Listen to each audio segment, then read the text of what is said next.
noches, les saluda su servidor Francisco Arzabe. Ya estamos listos para transmitir nuestra edición del día de hoy de su programa Vía Tijuana. Estamos en vivo desde nuestras instalaciones del Estudio I, aquí en la Mesa de Otay. Gracias a toda la gente que ya se conectó con nosotros, gracias por acompañarnos en esta hora de información, noticias, comentarios y desde luego entrevistas. Esta noche platicaremos con el arquitecto Jaime Martínez Veloz, quien es candidato a diputado federal por el Distrito 05 electoral por la coalición Va por Baja California. Tenemos esta y otras noticias, tenemos toda la crónica de lo que dejó hasta el momento la vacunación de docentes en varios puntos de la ciudad y también la confusión y hasta en algunos momentos el caos que generó entre los adultos mayores que habían sido citados previamente para recibir su segunda dosis de vacunación. No fue así y bueno, hubo malestar, hubo pues, ¿qué le digo a usted? Mucha enojo, mucha molestia, mucha impotencia por parte de algunos adultos mayores que con trabajos llegaron a donde les habían dicho previamente que les iban a aplicar la segunda dosis y que pues al final de cuentas no les aplicaron. Vamos a platicar de todo esto desde luego en este espacio, pero antes permítame hacer una pequeña pausa.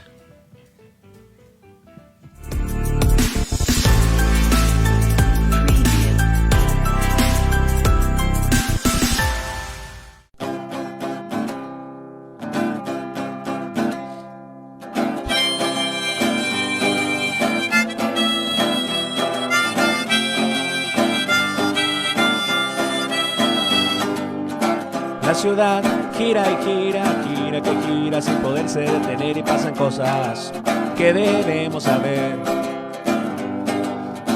Vía Tijuana es la opción, aquí donde empieza esta grande nación. Es Vía Tijuana en tu televisor.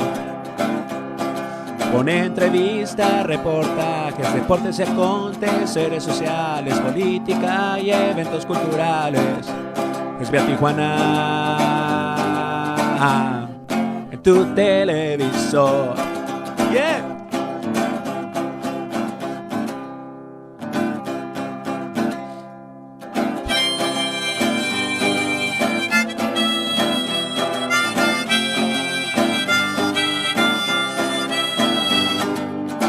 La ciudad gira y gira, que gira sin poderse detener y pasan cosas que debemos saber.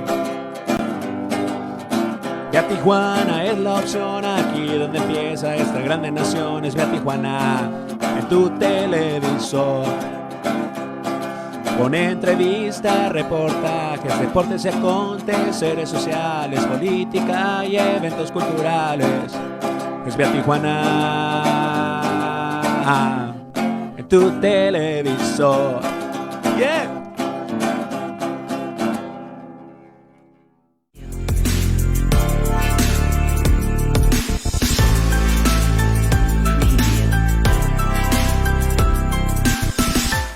Ya estamos de regreso con usted aquí en Vía Tijuana. Ya sabe que en este espacio el protagonista es usted.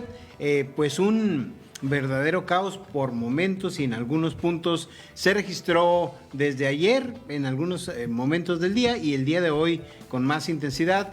La confusión que hubo entre la vacunación de los docentes con la segunda dosis que estaba programada para muchos adultos mayores que se dieron cita a los mismos puntos donde les habían dicho, los movieron a otros lugares y aunque hubieran querido no hubieran podido porque nada más tenían dotación de una vacuna, la vacuna CanSino Bio, que es pues un biológico diferente, es el mismo biológico pero con una composición diferente y que fue aplicada exclusivamente a los profesores.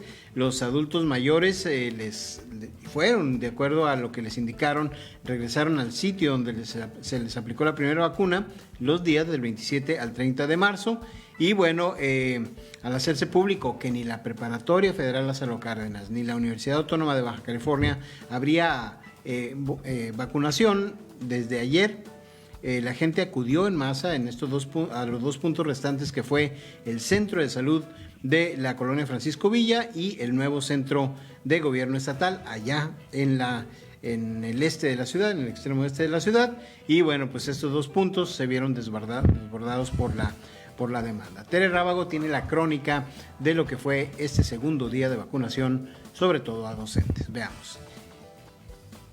Con registro en mano, personal educativo de las escuelas públicas y privadas de Tijuana pasaron lista en el arranque de la campaña de vacunación contra el COVID-19 dirigida a maestros en Baja California. Las aulas del CEBATI 146 de Playas de Tijuana se abrieron para recibir a docentes de los planteles educativos a quienes, por instrucción del gobierno federal, se les aplicará la dosis única de la farmacéutica china CanSino Bio. Creo que es de las mejores vacunas por lo que estuvimos investigando de una sola dosis, así que en la medida que estemos más protegidos, pues ya poco a poco vamos a ir adaptándonos, ¿no? Desde temprano se registraron largas filas con la esperanza de acceder a una de las 3,000 dosis programadas para el primer día de vacunación a maestros en ese plantel. A pesar de que la jornada se desarrolló en calma, como siempre, los que llevaron la peor parte fueron los voluntarios del centro de vacunación, cuando adultos mayores acudieron a recibir su segunda dosis y tuvieron que rechazarlos, porque el plantel de Playas, al igual que la preparatoria Lázaro Cárdenas y el CEBATI 137 en la zona este, pasaron a ser solo para maestros. Mil disculpas, ya nos avisaron. El oficio que nos dieron nosotros fue que ahí los teníamos que mandar. Ya no me tengo que morir. Yo tengo 74 años. La confusión generó malestar entre los mayores de 60 años, quienes se quejaban de falta de información y arremetieron contra el personal docente al sentirse desplazados. ¿Y qué le dijeron? Que puros maestros y que fuera la F. Martínez y a otra parte. Pero yo no puedo ir porque tengo Parkinson. Déjeme pararme. ¿Y qué le he dicho? ¿Usted cree que yo puedo ir así? Y los maestros, miren los carrazos, no están enfermos y los ponen bien cómodos aquí. En medio de todo esto, los maestros dijeron sentirse emocionados de haber recibido la vacuna, aunque están conscientes de que solo significa el primer paso para regresar a las clases presenciales. Quiero estar con mis alumnos, quiero regresar, que ha sido un caos esto de videollamadas, no están aprendiendo igual. Pues llega el momento y pues es un poco de felicidad el saber que vamos a volver. Es muy difícil estar en una videollamada. Los jóvenes no es lo mismo, no tienen el contacto de aprendizaje que se espera. Si queremos un 100%, tenemos a lo mejor de un 50 a un 70%. Entonces, sí, estoy muy contenta de poder regresar y poder estar con ellos a la par para su enseñanza.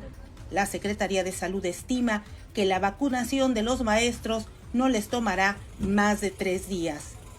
Para Vía Tijuana, Tere Rábago. Ya estamos de regreso con usted aquí en Vía Tijuana, gracias a la gente que nos acompaña en esta transmisión. Estamos en vivo desde las instalaciones del Estudio I, aquí en la Mesa de Otay. Gracias por sus comentarios y por hacer suyo este espacio. Ya sabe que este esfuerzo periodístico lo realizamos únicamente para servir a usted. Y bueno, Tere Rábago estuvo pendiente de lo que ocurrió en algunos puntos de vacunación. Y bueno, ella, pues como lo pudo ver en la nota, pues platicó con maestros y también con adultos mayores. Tere, ¿cómo te fue? Pues bien, periodísticamente hablando, nos fue muy bien. Lamentablemente para los adultos mayores la situación fue distinta, la confusión era evidente. Lo que dice el gobierno del estado respecto al programa de vacunación, pues dista mucho de lo que la gente percibe o alcanza a entender. De verdad que esos 3 lugares, porque así lo anunciaron, iban a ser 3 lugares de la ciudad en los que no se iban a aplicar a vacunas a adultos mayores: Preparatoria Lázaro Cárdenas, CEBATI 146 y CEBATI 137. ¿Qué sucedió? Los adultos mayores difícilmente pueden tener acceso a internet, a estar pendiente de las noticias, y así fue.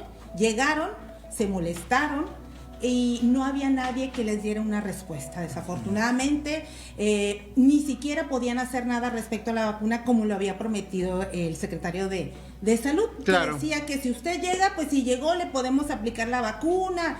No era verdad. ¿Por qué? Porque la vacuna era diferente, como lo mencionábamos. Es una vacuna de dosis única, es la CanSino Bio, y pues la verdad es que ahí no podían hacer nada, mucha desinformación, los maestros emocionados, contentos, pero contrastan, ¿no?, con nuestra realidad. Yo no entiendo de qué manera es que establecen la decisión de un día para otro quitar puestos para darlos a los maestros y no completarlos con otros lugares. Mucha gente los estaba mandando de Cebatis, los estaba mandando un día antes a la Miguel F. Martínez y no abrió. Ese día tampoco abierto. Hoy estuvieron abarrotados, obviamente, como era de esperarse, porque la gente se asusta y empieza a buscar otras opciones. Eso sucedió en Pancho Villa, en el Centro de Salud de Pancho Villa, que era peatonal, era vehicular y también hubo un poco de carga. Sin embargo, lograron salir adelante. Pero la situación es esa, Francisco, que hay desinformación. Sí, la verdad es que hay que tener mucha paciencia con los adultos mayores. No puedes esperar que si les explicas una vez ya te van a entender. Hay que tener paciencia, hay que tener empatía con ellos. Y bueno, pues si ya fueron, pues debieron ellos tener una reserva de la vacuna que a ellos les pusieron para poderlos atender. No pasaba realmente nada. Era complicado porque estamos viendo lo que tú mencionas, difícil manera de moverse, les cuesta trabajo, van con otras personas que les ayudan, a veces los dejan ahí. Los dejan y se van, se van esperando que lo resuelvan, pero la realidad es esa. El secretario de Salud mencionaba ayer que no nada más 3 días les va a tomar a sacar adelante las vacunas los maestros, pero la realidad es que están en otras cosas también de preocupación, porque así a la gente le estuvieron llamando, tienen que pasar 28 días, vayan los que se vacunaron el 30, los que se vacunaron el 29 deben de estar ya vacunándose el día de hoy, y la verdad que sí fue un caos. Y además me parece que la información que fluye dentro de los planteles es muy limitada. Yo intenté hablar con un funcionario, no te dan información, ellos no saben nada. Ellos hablaban que tenían en el plantel del Cebatis 3,000 dosis aproximadamente, y la gente preguntaba pues para ver si se quedaba a hacer fila o continuaba y venía otro día. Hoy en la mañana escuchaba a Alfonso Pérez Rico, al secretario de Salud, que decía que había aplicado 1,500 dosis. Entonces, si tú no estás atento y te das cuenta de lo que está pasando realmente, pues vas a cometer errores al llegar a un puesto de vacunación, porque no hay una continuidad en la información. Claro. Eso es claro y lo vimos ayer. Y bueno, lo vimos hoy. Todos estos, ojalá que sean ensayos, ojalá que se aprenda de cada una de lo que deja de experiencia cada jornada, porque viene una jornada fuerte. Se habla de que de la edad de 50 a 59 años hay entre 300 y 400 mil personas. Así es. Y hay que tomar en cuenta que los adultos mayores, cuando mucho, fueron 160,000 en el estado. Entonces va a ser un reto mayúsculo, me parece, el poder atender eficientemente a ese sector de la población, que además pues es el sector de edad productiva, que van corriendo a que los vacunen y luego se van a trabajar, o piden mediodía, o piden el día, o pierden el día por irse a vacunar, y pues lo menos que se espera es que se atienda lo más rápido posible. Yo no sé la estrategia trato de entender la estrategia que están siguiendo, porque al vacunar a maestros, obviamente va un sector muy joven. Sí. Los bueno, maestros, la mayoría, por lo que yo vi, eran maestros jóvenes, fluctuaban, había de 20 años hasta 40, se me hace una fuerte cantidad de gente que a lo mejor no urgiera tanto. Claro. Sin embargo, como la intención es de que regresen rápido a las escuelas, entonces se puede comprender esa situación, pero siempre están alardeando de que ya cubrimos a los adultos mayores. Momento, todavía no los terminan. Sí, ya aplicaron una vacuna, les falta la segunda dosis, pero ya dan por hecho, y se supone que en la primera semana de mayo empieza ese sector de la población de 50 a 50. Empieza el 4 de mayo. Entonces ya el próximo martes. Estamos listos, yo creo que lo tenemos que tomar con calma. Con calma. La verdad, vaya registrándose, ya es más fácil. Yo lo hice hoy, fue mucho más sencillo, no tardé ni un minuto en hacerlo. Entonces yo creo que así debemos ir tomando las cosas, no tratar de irnos el primer día como es la intención que iban a mandar a los adultos mayores este fin de semana, querían al resto todos sábado y domingo. Entonces es complicado. ¿Cómo va a suceder? Sí, muy seguramente. Va a suceder porque los profesores los van a vacunar en estos 3 días. Ya van a terminar. Sí, ya van a terminar. Y como es una sola dosis, va a ser mucho más rápido. Va a ser ya no más tienen rápido. que regresar. Eso es muy importante. Gracias, Tere. No, a ustedes. Muchas gracias. Gracias. Y bueno, mientras son peras o son manzanas, la pandemia a todo lo que da. Las zonas norte y este de la ciudad muestran una concentración mayor de los casos activos de COVID-19, de acuerdo con los datos presentados por la propia Secretaría de Salud de Baja California.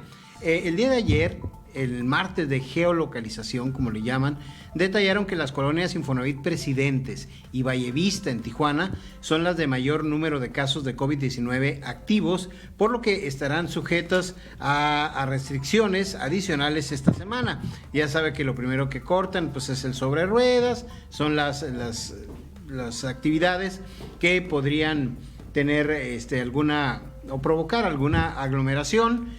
No se dice nada pues, de las campañas, que también pues, son partidos y candidatos que requieren pues de la cercanía con la comunidad, requieren pues de llegar o llevar su mensaje, su propuesta a un mayor número de personas, y desde luego pues esto también contrae un riesgo mayor. Ya tenemos el caso de una brigadista que fue detectada con COVID-19 y que tuvo que ser hospitalizada, y bueno pues ojalá que sobre todo prive la sensatez en los equipos de campaña para, pues sí, hacer su trabajo, pero pues guardando en la medida de lo posible pues los protocolos, la distancia, la higiene, para salir lo mejor librados de esta pandemia. Y bueno, esto mientras avanza la vacunación a otros importantes sectores de la sociedad. Así las cosas, así está este asunto. Y bueno, hay otro tema que también ha pues, generado un fuerte malestar si no es que en toda la ciudad, en importantes sectores de la misma, y es el asesinato del niño Brian Efren, este muchacho que fue asesinado brutalmente por alguien que todavía no se sabe quién es. Se tienen algunas sospechas, pero todavía no se saben de bien a bien quién o quiénes fueron los responsables. La madre de Brian Efren pide justicia tras el asesinato del adolescente de 13 años, cuyo cuerpo fue localizado en las inmediaciones del arroyo Guaguatay, allá en Playas de Rosarito, este lunes 26 de abril. Pido justicia, quiero justicia, dijo la madre, quiero que haya más seguridad, que cuiden más, que estén más al pendiente, apuntó la dolorida madre. Imagínese usted que le matan a un niño en estas condiciones, terrible. La madre cuenta que Brian Efren, su hijo, pidió permiso para salir a jugar con sus primos que viven en la misma calle en su domicilio, pero el menor nunca llegó a su destino, por lo que la noche del domingo inició una búsqueda y dieron aviso a la policía. Horas después lo encontraron, pero no como querían, porque su cuerpo estaba ya sin vida, tendido a un lado del arroyo y con varias huellas de violencia. Lo mataron con una roca grandísima hasta cansarse, dijo la madre. Le destrozaron su cabecita, su oreja, todo. Se ensañaron con él y me lo dejaron tirado en el arroyo Guaguatay, lamentó la madre. El asesinato de este niño causó indignación entre los rosaritenses y entre, desde luego, la comunidad baja californiana, y afirman que tienen miedo de dejar salir a sus hijos porque no saben si van a regresar con vida. Era un niño de bien, dice su mamá. No andaba en malos pasos, no los voy a dejar salir, tenemos mucho miedo porque allá en el parque donde jugaba Brian no está alumbrado y no está cercado, dijo una de las vecinas. Por su parte, la alcaldesa de Playa de Rosarito, Araceli Brown Figueredo, quien se encuentra haciendo también campaña para su reelección, fue entrevistada en un medio de comunicación y bueno, en un ambiente festivo de campaña, pidió que no se politizara el asunto, que no se politizara el tema. No se debe politizar algo que es tan delicado. Hoy estuve con el padre del niño y nosotros apoyamos en todo lo que corresponde al municipio. Yo pido que por favor seamos respetuosos, apuntó la alcaldesa. Y bueno, durante la mañana del lunes, elementos de la Fiscalía General del Estado revisaron la escena del crimen donde fue localizado Brian Efren en el arroyo Guaguatay para encontrar algún indicio, aunque no hay reportes sobre personas detenidas. Y desde luego, pues sí, es difícil no hablar de este tema, unos con razón, otros sin él, o unos con interés legítimo, genuino, y otros más, pues aprovechando la coyuntura. Incluso algunos candidatos subieron sus videos reprobando el hecho y reprobando la acción de la autoridad en torno a este asunto, pero desde luego, pues lo cierto es que se requiere justicia expedita, porque justicia tardada es justicia negada, dice el principio. Y bueno, vamos a ver en qué acaba todo este asunto. Vamos a hacer una pausa comercial, no se vaya. Estamos transmitiendo en vivo desde las instalaciones del Estudio I, aquí en la Mesa de Otay. Regresamos.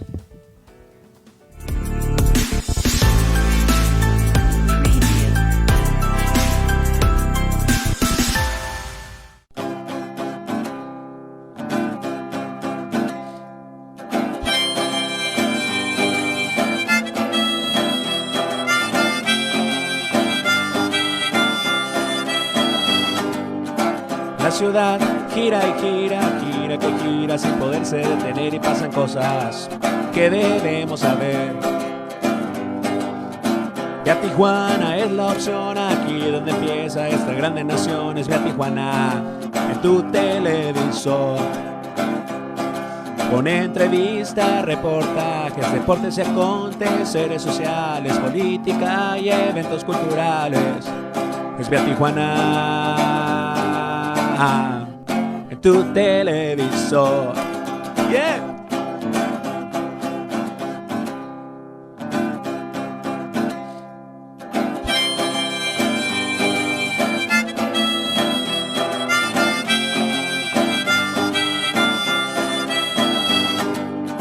La ciudad gira y gira que gira sin poderse detener, y pasan cosas que debemos saber.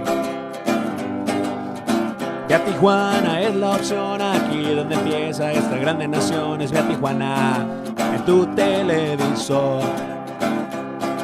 Con entrevistas, reportajes, deportes y aconteceres sociales, política y eventos culturales.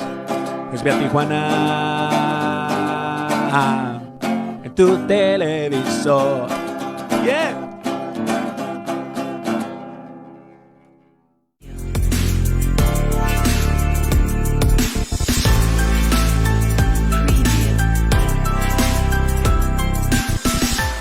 Ya estamos de regreso con usted aquí en Vía Tijuana. Gracias a la gente que nos está haciendo llegar sus mensajes, a la gente que se comunica con nosotros. De veras, muchas gracias. Y bueno, esta noche tenemos la visita y le agradezco mucho, porque sé que anda muy ocupado en sus labores de campaña, al arquitecto Jaime Martínez Veloz. Él es candidato a diputado federal por el Distrito 05 de Tijuana, y va por la coalición Va por Baja California.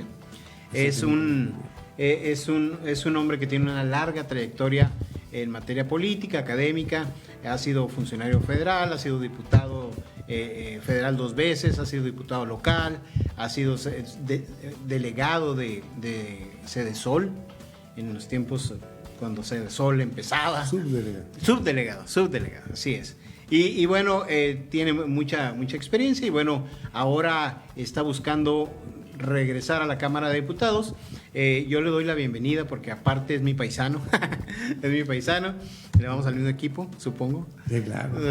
Santos Laguna. Y bueno, bienvenido, Jaime, bienvenido, esta es tu casa. Muchas gracias, Paco.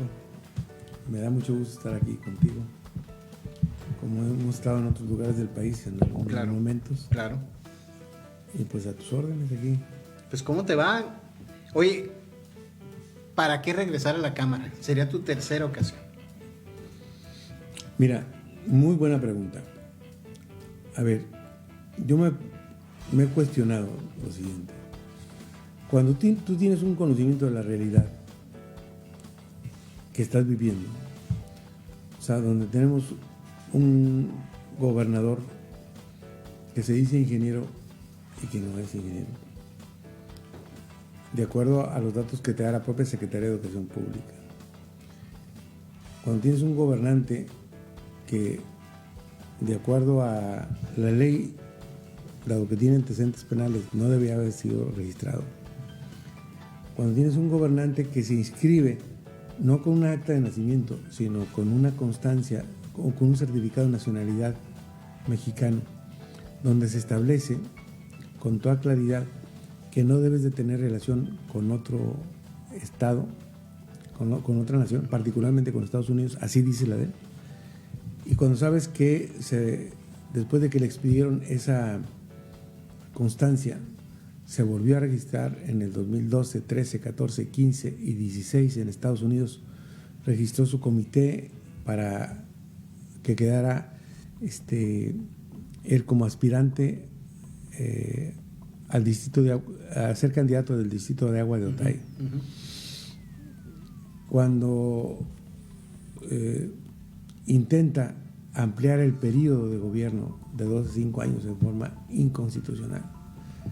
A ver, te voy a decir sinceramente, Paco, hay un tema de congruencia. Si yo quisiera ser investigador social, por ejemplo, si tú me preguntas qué es lo que quiero ser, me gusta la investigación, me gusta escribir, me gusta el urbanismo,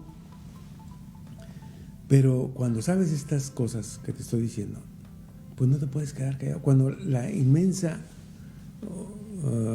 o grandes sectores sociales se ven amenazados por la acción del gobernante para que se queden callados, si no, o les fincan delitos, o les tapan el drenaje, o les echan al SAT, o crean un nuevo SAT. O sea, hay una realidad muy injusta, muy distorsionada de la relación que debe tener el gobierno con la sociedad. Pues no te puedes quedar callado. O sea, la pregunta es, sabiendo todo eso, ¿puedo yo retraerme y decir, bueno, pues ahí que se la arreglen como puedan? Pues no, o sea, porque yo puedo jugar un papel por lo que sé, por lo que conozco, por la cantidad de experiencias que he tenido, las relaciones, pues tengo que salir a encarar un reto como este.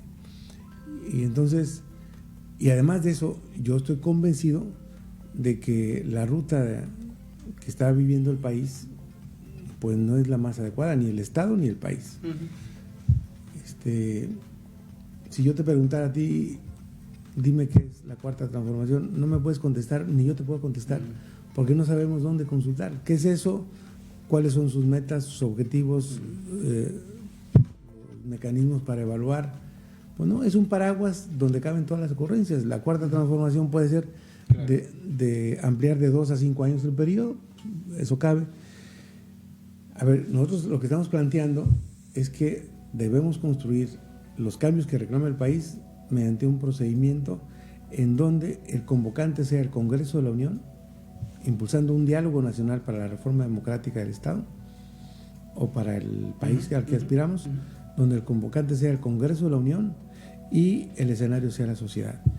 Y te pongo 2 extremos. O sea, yo tengo capacidad para invitar a un diálogo de esa naturaleza por ejemplo, a organizaciones como la Coparmex o como el ZLN. Por decirte así algo, de amplio el espectro.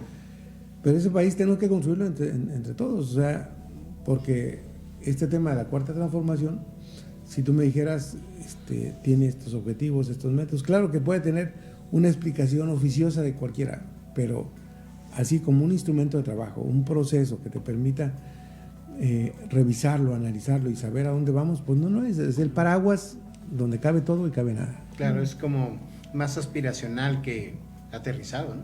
Sí, yo digo, todos queremos una transformación del claro, país, pero pues ¿cómo? Claro. Es el problema de los políticos que no nos dicen cómo puntualmente. No, yo te estoy planteando un procedimiento. Bueno, sí, claro. Pero en general los políticos nomás dicen deberíamos hacer esto, yo voy a hacer esto. Y a la hora que llegan, lo vemos, ¿eh? Pues ya, te voy a decir una cosa. Tienes mucha razón. Y yo lo he visto. Pero también he aprendido a conocer gente con una extraordinaria capacidad en la política. Y gente también que cree que, como hay una gran descalificación de los políticos, que cualquiera puede suplir a un personaje de la política. Y eso no es cierto. No es cierto. O sea, ni siquiera por muy buena intención que tenga, ¿eh? Hay que ser estadista. Claro. Saber, conocer, tener también el empuje y el empaque para enfrentar condiciones adversas. O sea, estás enfrentado. Ardeno es un gobierno que ha sustentado a nivel nacional y local yo digo, en 4 grandes rubros su forma de accionar. Uno, una campaña permanente. Con las mañaneras no importa. Claro. No te hablas de temas profundos, pero se impone la agenda de aquellos temas que quiera el gobierno resaltar o minimizar, ¿no? Claro. 2, todo lo que está mal es culpa del pasado. Estos gobiernos son tan perfectos que jamás han cometido un solo error, ¿no? Todo es del pasado. 3, la polarización. ¿Estás conmigo o estás contra mí? Así es. No hay matices. Y 4, han convertido a la al gobierno federal en una Secretaría de Asuntos Electorales, donde dicen, nosotros no queremos intermediarios entre el gobierno y la gente en forma directa, y cómo no, hacen sus propios intermediarios. Esto que le llaman los siervos de la nación, pues es un intento, a mí me parece burocrático, de establecer una relación con agentes ajenos a la propia sociedad, que no pueden suplir los liderazgos comunitarios o sociales que existen en forma tradicional. Así es, y de manera natural. Entonces, ¿por qué? Por todo eso.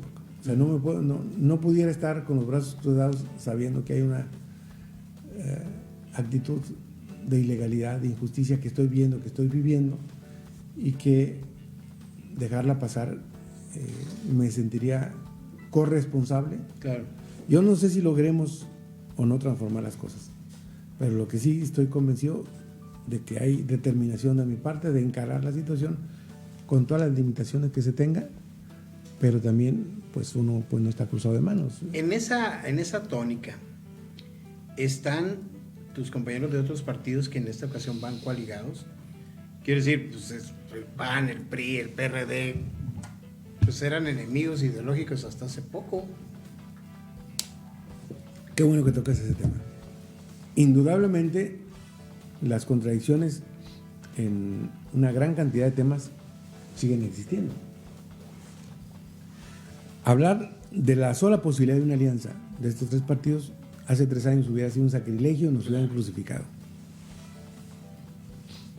¿Qué tuvo que pasar para que esto pudiera suceder? Pues bueno, tenemos aquí a un gobierno en Baja California donde si yo te preguntara, a ver, dime qué escuela, dime una escuela, el nombre de una escuela o de un hospital que hayan inaugurado. O sea, tenemos un... En esta administración. En esta administración. Sí. La obra más renombrada es haber pintado el tubo de la Rumorosa, ¿no? Haber pintado todos los muebles del Estado. Del Estado. Quitar la biblioteca, pasar el centro de gobierno a otro lado. Cosas totalmente triviales que no tienen que ver con aquellos aspectos que la sociedad está demandando sean atendidos. Las cifras están ahí, no mienten. Hoy está muy claro que somos la segunda, en Tijuana es la segunda ciudad más violenta del mundo. No hacer nada ante eso. Claro. Yo no puedo quedarme con los brazos cruzados. ¿Lograré hacer cosas desde el Congreso de la Unión? Pues bueno, yo tengo un diagnóstico muy claro por qué están sucediendo las cosas así. O sea, en 1982 Estados Unidos le declara la guerra a las drogas. ¿Y cuáles son los resultados que tenemos? Hay 25 millones de adictos, hay una cantidad de dinero de alrededor de $50,000 millones que se manejan alrededor de la droga que pasa de México a Estados Unidos. Clausuran o sellan el ingreso por la vía marítima y aérea, entra por tierra la droga. México, las propias fuentes norteamericanas dicen que han ingresado 25 millones de armas, el 70% de Estados Unidos. Hay 2 tiendas de armas por cada kilómetro de frontera que tenemos con Estados Unidos. Hay 6,700 tiendas de armas en los estados de Estados Unidos que colindan con nosotros. Y yo me pregunto, a ver, si la Primera Guerra Mundial duró 4 años y la Segunda Guerra Mundial duró 6 años y fueron muy cruentas las dos, ¿Por qué tenemos 38, 39 años en la guerra contra las drogas y no vemos en el horizonte alguna posibilidad de solución? ¿Por qué he llegado a la conclusión que no ha habido guerra contra las drogas? Ha habido una guerra por el control del mercado de la droga, que es distinto. Y entonces, en función de eso, pues naturalmente muchas de las cosas que se han hecho han sido para consolidar una relación que le ha permitido a Estados Unidos tener presencia en algunos lugares. Yo me acuerdo en aquellos tiempos Nicaragua, por ejemplo, Claro.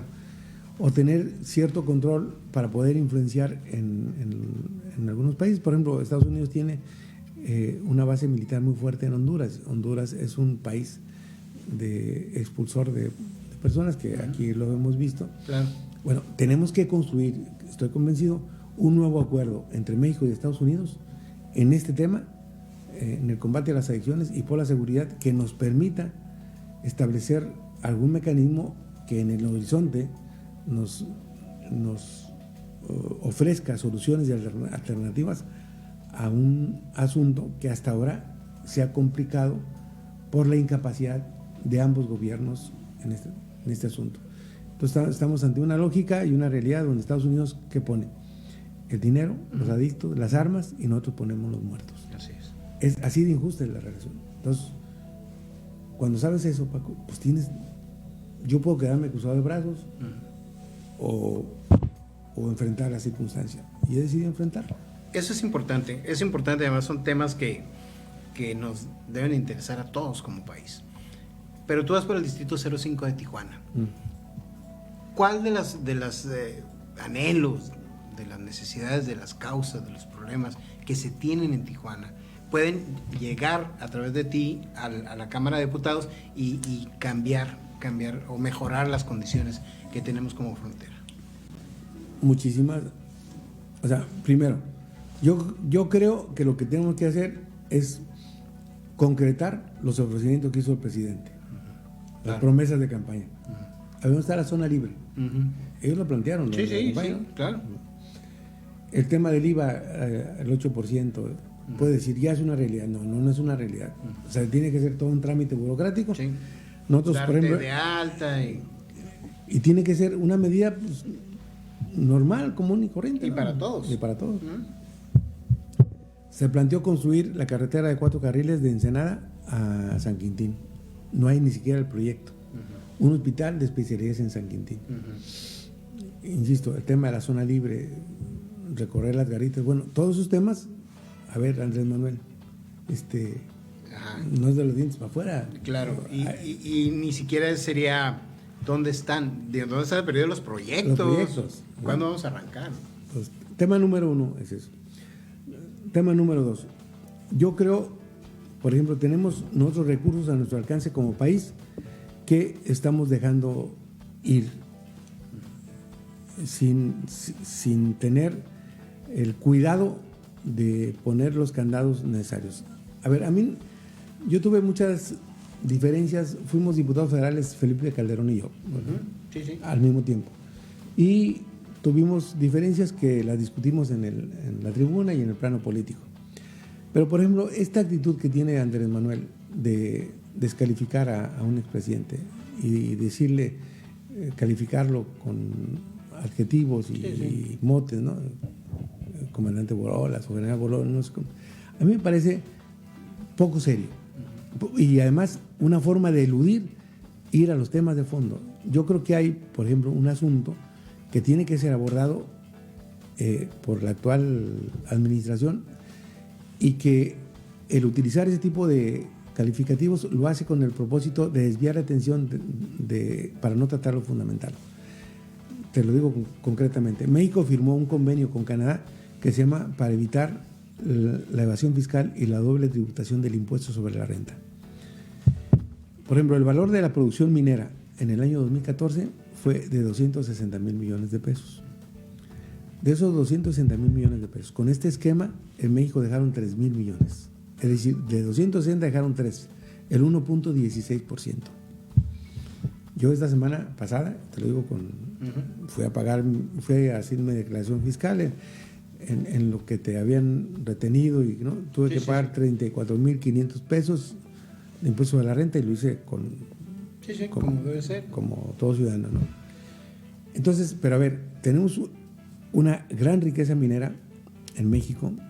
Te voy a decir, en los 3 siglos de la colonia se extrajeron o se produjeron 182 toneladas de oro. Del 1994 a la fecha, se han producido más de 2.000 toneladas de oro. Se han producido más de 10 veces del 94 a la fecha de lo que se produjo en los 3 siglos de la colonia. Entonces, en el 2014 el valor de la producción minera fue de 260,000 millones de pesos y aquí se quedaron solamente 3,000 millones de pesos, es decir, el 1.16%. Entonces, mi propuesta es que nosotros convengamos en forma natural con el país, con Canadá, que es controlan ellos el 78% de la minería en México. A ver, esos impuestos sobre la renta se tienen que quedar en México. Aquí se produce la minería, aquí es la riqueza. Mira, no estamos pidiendo cancelación, no son medidas ni de carácter socialista, ni de carácter ideológico, ni nada. Justicia. Nada más. Nada más. Entonces, con esos 80,000 millones de pesos, por ejemplo, yo pienso que podía utilizarse la mitad para mejorar los lugares donde se originan estas riquezas y la otra mitad para hacer un gran programa de desarrollo de las ciudades fronterizas que nos permita tener, porque aquí vive mucha gente que proviene del sur y que nos permita tener condiciones de vida adecuadas en movilidad, en infraestructura, mejorar las unidades de Infonavit, del Foviste, que están en completo abandono, muchas de ellas. Claro. Entonces, no te estoy diciendo que vamos a inventar algo nuevo, no te estoy diciendo que vamos a sacar el dinero de la nada. Ahí está, se está yendo para otros lados innecesariamente y el presidente y el gobierno actual, en lugar de atender esos asuntos, pues están en una actitud de descalificación, de una política de una verborrea. Sí. Y no de fondo. Eso que te estoy diciendo es algo que está al alcance, que es producto de lo que tenemos en el subsuelo, que se está produciendo y que no creo que pueda ni deba haber ningún problema para acordar con otro país, porque igual de aquí para allá como es de allá para acá, ¿no? Claro. Entonces, el valor de la minería o del oro mexicano en el mercado internacional tiene el mismo valor que el valor de cualquier metal en el mundo. Entonces, ahí está una forma, y esto lo he conocido, esta experiencia, yo hice un estudio comparado de la minería en Canadá con México, o sea, no te estoy hablando de los dientes para afuera, y lo hice porque, bueno, participé en los procesos de negociación de paz, participé, y por eso, por haber firmado, incluso yo te pudiera decir, a ver, se puede decir en forma sencilla o fácil, firmar un acuerdo de paz, pero la única firma de un legislador que hay entre el acuerdo de paz que se firmó en México entre una guerrilla y el gobierno mexicano es la mía como legislador. Pues me podrán decir que soy muy rebelde y muy revoltoso, sí, pero logramos firmar la paz. Y por eso creo, con esa experiencia, que se debe impulsar un proceso de diálogo nacional para la reforma democrática del Estado y para que reconstruyamos este país. Y que las transformaciones que reclama México sean las que exprese la sociedad, claro, no las que alguien, por más brillante que sea, claro, dicte u oriente para que se sea. No, y por revanchismo y otros intereses ahí sectoriales. Este tema de la expropiación del campestre me parece de veras hasta ridículo. A ver, Bonilla acaba de solicitar una deuda por 3,000 millones de pesos y le acaban de autorizar vender 19 predios a 8,000 millones de pesos. O sea, tiene 19 predios para hacer 19 parques públicos. ¿Por qué no usa los los terrenos que tienes para hacer los parques y quiere hacer un parque donde no lo tienes? Dime como cuál parque pretendes hacer. ¿Cuál parque hiciste que me convenza de que lo que tú me estás diciendo es conveniente? Si no has hecho, Bonilla no ha hecho ni una cancha de fútbol rápido. Es más, una mini cancha no la ha hecho. Entonces, ese es... Sí, como que hay algo que no cuadra. Pues claro. Hay algo que no cuadra. En todos los movimientos de esta administración estatal, hay algo que no cuadra. siempre hay algo que se queda en lo oscurito y que nadie lo dice, nadie lo toca, por miedo, por lo que sea. Y mientras son personas sanas, sigue avanzando. Y Bonilla sabe bien que yo soy de las personas que no le tienen miedo. Yo lo sé. Y trata yo incluso en el tiempo que lo traté, quise y pretendí construir una buena relación en los mejores términos, pero pues naturalmente él pues agarró su camino, ¿no? Tenía otra agenda. Tenía otra agenda, exactamente. Definitivamente. Ahora, finalmente, este es un punto, porque además es uno de los puntos destacables de los muchos que tiene tu labor. Tú fuiste comisionado para el diálogo con los pueblos indígenas. Sí. ¿Qué lograste para las etnias baja californianas? ¿Cómo estaban y cómo están ahora? ¿Y cómo deben de estar? A ver, yo te voy a decir una cosa. Mi papel como comisionado para el diálogo con los pueblos indígenas era un papel de acercamiento, de buen componedor. No era un programa, yo no manejaba recursos para el desarrollo social ni nada. Yo lo que hacía era evitar conflictos y construir soluciones. Me tocó, por ejemplo, con los quiliguas,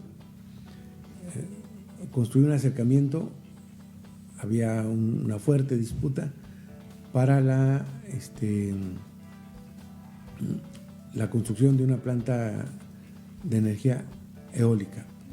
O sea, construimos el acercamiento entre la empresa y el pueblo en condiciones de igualdad para que pudieran desarrollar este proyecto en condiciones adecuadas. Por ejemplo, con los Cucapá, cada año los metían a la cárcel por la pesca de la curvina. Entonces, logramos construir un acuerdo para que la propia comunidad se autorregulara y evitáramos. Hay 3 cooperativas de pesca con los Cucapá y logramos construir una buena relación. Incluso algún día me tocó gestionar, unos querían lanchas, otros querían motores, otros un refrigerador para el producto. Me tocó impulsar pues, muchas acciones de reconocimiento para, por ejemplo, instalamos aquí la casa del migrante chiapaneco para que se pudieran expedir las actas de nacimiento de la gente que viene de Chiapas. Yo en Chiapas trabajé en la creación, junto con el gobierno de allá, de un procedimiento que se llama Gobierno Express, donde se establecían, todavía pues, se producían en el 2003 ya 40 servicios, desde expedición de actas de nacimiento hasta las placas o la licencia de manejar. Te tomabas ahí la foto, pagabas con tarjeta o con dinero en efectivo. O sea, logré ser parte de un proyecto de esa naturaleza. Entonces, tanto con los pueblos nativos como con los pueblos migrantes, me ha tocado construir una buena relación. Y una cuestión que te puedo decir, durante mi paso por la Comisión para el Diálogo con los Pueblos Indígenas, traté en el país 320 conflictos. Te los puedo dar, los tengo documentados.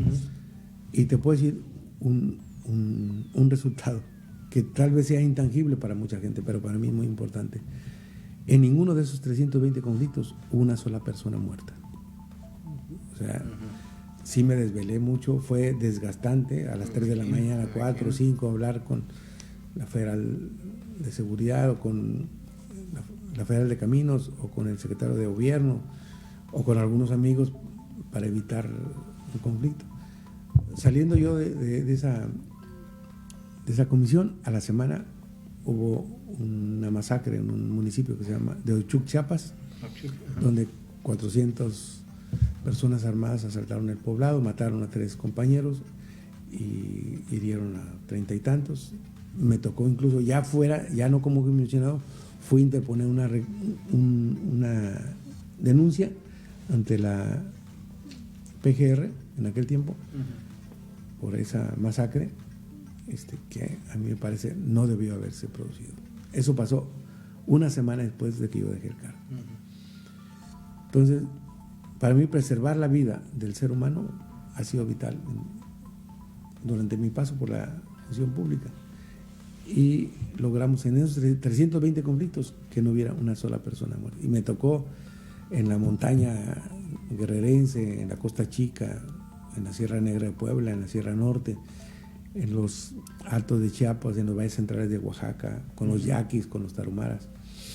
Pues momentos complicados, difíciles, pero también un gran aprendizaje. Por ejemplo, esto de la minería, estos datos los aprendí ahí, me puse a estudiar y pues yo estoy convencido que esa riqueza que es del país puede una parte, sí, para las empresas que están desarrollando, pero la parte impositiva que todo país tiene, pues debe quedarse para beneficiar a sus comunidades y a sus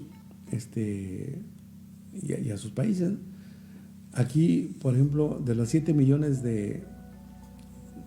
nosotros tenemos más de 7 millones de hectáreas en Baja. Están concesionadas como 2.600.000 a la minería. Entonces, no están en explotación todas, ¿no? Pero hay un valor, no sé, de 5 o 6 mil millones de pesos al año que podían dejar un buen recurso. Solo por el impuesto sobre la renta. Solo por el impuesto sobre la renta. Entonces, pues aprendí a tratar bien. Aquí te puedo decir, me involucré también en San Quintín. ¿Cuál fue mi intervención ahí? Pues primero, tener muy claro que las dependencias del gobierno federal no están ahí, no están involucradas, salvo pequeñas acciones de desarrollo social y de la Secretaría del Trabajo, el Seguro Social, pero las demás dependencias brillan por su ausencia. Y tengo antes en el anterior gobierno y en el actual. Pero sí, ¿qué sí pude hacer? Avanzar en la construcción de acercamientos, del diálogo entre los jornaleros y los agricultores, para que aquellas cosas que se puedan solucionar mediante el diálogo podamos hacer. O sea, hay un problema común ahí, el agua. Bueno, pues juntos estamos empujando por solucionar el problema del agua. ¿Crees que la desaladora sea la solución? Ahí sí, nada más que en los mejores términos para la población. Ahí sí. Ahora, sin excluir otras posibilidades de estudio. Claro. Pero yo sí creo que en estos momentos la desaladora, a mí me parece que está un poco cara en relación con los precios reales, la propuesta que tiene. Incluso yo no descalificaría hasta para una ciudad como la nuestra un proyecto de esa naturaleza, siempre y cuando el propósito sea abastecer a la población de México, no instalar una aquí para exportar el agua. Que se la enfoque, ¿no? Que se le ha venido dando. Exactamente. Jaime, yo te agradezco mucho la visita. Me gustaría tener otras entrevistas contigo porque son muchos temas los que hay que platicar. Desde luego, pues me parece que tú eres de los pocos políticos que ha aprendido de todas las tareas que he emprendido. Y eso, pues vale la pena platicarlo. Sí, cómo no. Te deseo mucho éxito en tu campaña y bueno, pues esta es tu casa, Jaime. Cuando te agradezco tú me muchísimo. digas, aquí estamos. Un día me gustaría que pudieras estar, yo aspiro sinceramente a construir este procedimiento, este proceso de diálogo nacional para la reforma democrática del Estado, para que hagamos los cambios que el país reclama y necesita y que podamos sentar a personajes y organizaciones tan disímbolas, insisto, como la Coparmex y el ZLN, los partidos y todas las organizaciones sociales, por distritos, por estados, porque este país reclama cambios, pero construidos de una manera horizontal y colegiada. Sí, sí. No cambios unilaterales, no cambios de alguien que te diga yo tengo la verdad de todo. No. Cuando un hombre o una mujer conoce la dimensión de sus limitaciones y sus alcances, yo creo que deja de tener problemas innecesarios. Si yo digo que canto y compongo mejor que Juan Gabriel, estoy en un error garrafal. O sea, mejor prefiero escucharlos y dejarme lo que sé hacer. Entonces, te lo digo porque sí he visto yo que hay personajes en la política que creen que saben todo y que pontifican detrás del escritorio o del micrófono, y ya en función de eso, claro, la realidad se debe alinear a sus pensamientos. Y no. Cuando entiendes eso, estás del otro lado, porque te asesoras de la gente que sabe en cada tema. Claro. Yo te agradezco mucho, de veras, valoro mucho tu presencia aquí, y desde luego pues la invitación queda permanente para seguir platicando estos asuntos. Muchísimas gracias. Hay muchos temas que platicar contigo, porque a ti no te lo contaron, tú lo viviste. Gracias, Jaime. No, muchas gracias. Vamos a la pausa comercial, no se vaya, esto es Vía Tijuana, ya sabe que aquí el protagonista es usted. Regresamos.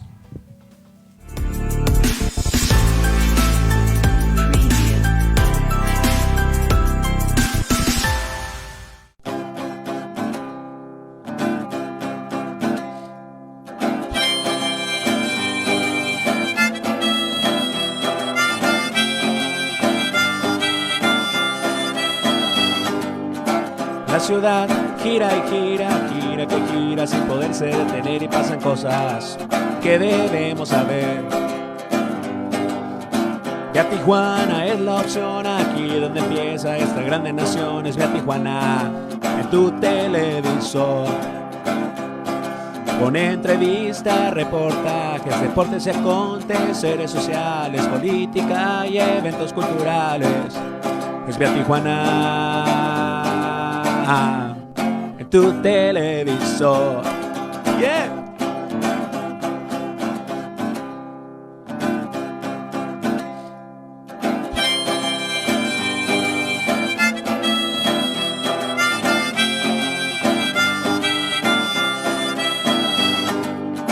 La ciudad gira y gira, gira que gira sin poderse detener, y pasan cosas que debemos saber. Vía Tijuana es la opción, aquí donde empieza esta grande nación. Es Vía Tijuana en tu televisor. Con entrevistas, reportajes, deportes y aconteceres sociales, política y eventos culturales. Es Vía Tijuana en tu televisor. Yeah.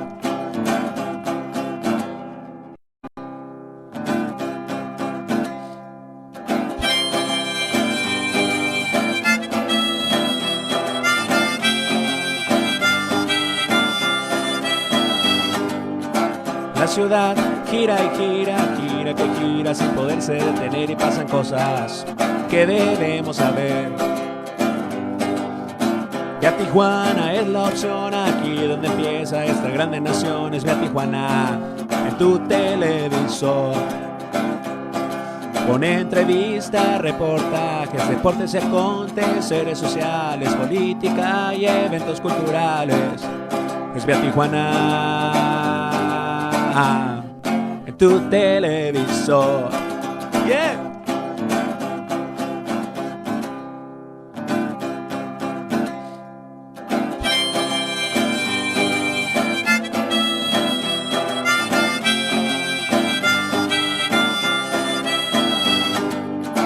La ciudad gira y gira, gira que gira sin poderse detener, y pasan cosas que debemos saber.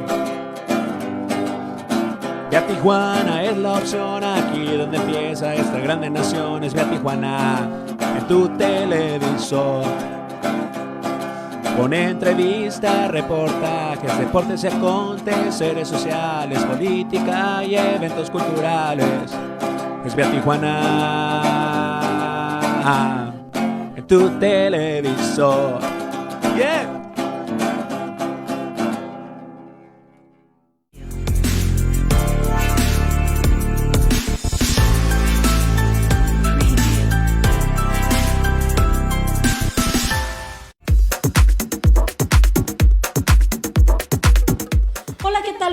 va? Mi nombre es Pamela Arzabe, los saludo con muchísimo gusto y le doy la más cordial bienvenida a el espacio diseñado para el encuentro entre la filosofía y usted. El día de hoy le voy a platicar de uno de los filósofos más polémicos y es el buen Federico Nietzsche. Pues este pensador pasó a la historia por ser uno de los mayores críticos de la religión, de la moral y de la cultura. Siempre tuvo un profundo gusto por el pensamiento griego de la antigüedad y entendía que los dioses representaron una serie de atributos o valores con gran influencia en el modo de ser de las personas. Nietzsche veía en los dioses Apolo y Dionisio figuras contrarias pero necesarias para la vida. Apolo, dios del arte, representa la razón, la mesura, la prudencia y el orden. En la vida cotidiana sería esa persona que se mueve con diplomacia, que no rompe ninguna regla, que opta por el control sobre la incertidumbre. Mientras que Dionisio, amo de la fertilidad y del vino, representa también el caos, el exceso, la locura, la pasión, las sensaciones desbordadas. En la vida cotidiana sería aquel amigo al que le encanta la fiesta, que no quiere planear y que ama y odia intensamente. La civilización antigua, de la antigua Grecia, veía necesaria la presencia de Apolo como de Dionisio, y esto lo expresaban en el arte, particularmente en la tragedia y en la comedia. Eran capaces de reconocer el dolor, la necesidad del llanto, la risa y la empatía. Los griegos adoraban el cuerpo y sabían escuchar y satisfacer las necesidades sin sentir culpa. Para Nietzsche, lo apolíneo y lo dionisíaco forman parte de la vida y para poder disfrutarla hay que entender que pese a nuestro afán por querer controlar todo lo que nos pasa, la vida es como es trágica, escapa a nuestro capricho, duele, es azarosa y el aprendizaje implica esfuerzo e incomodidad. Una de las objeciones de nuestro filósofo a la moral y a la religión cristiana particularmente es que éstas anulan el lado dionisíaco para que el hombre viva temeroso, reprimiendo sus deseos y sus pasiones más profundas. La promesa de la vida eterna nos hace desdeñar el presente y evadir la responsabilidad por el aquí y el ahora. El ser virtuoso, prudente, que se gobierna a sí mismo, al que aspiraban otros pensadores como Sócrates y Platón, es para Nietzsche un sujeto cobarde, pues es tan importante la razón como el reconocimiento de nuestras emociones, de nuestros deseos y de nuestros miedos más profundos. Esto ha sido todo por hoy. Mi nombre es Pamela Arzabe. Nos vemos en el siguiente segmento de La Filosofía y Usted. Hasta la próxima.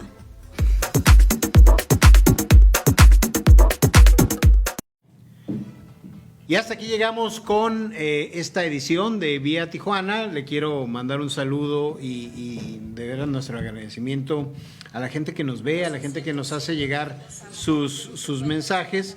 Y bueno, Rafa Cobian, gracias por vernos, Eligio Hernández, a toda la gente que nos hace el honor de seguirnos, gracias a todos. Y pues este es un espacio, ya sabe, diseñado y realizado todos los días para servir a usted. Nos vemos aquí el próximo viernes en punto de las 7 de la tarde. Esto es Vía Tijuana y le deseo muy buenas noches.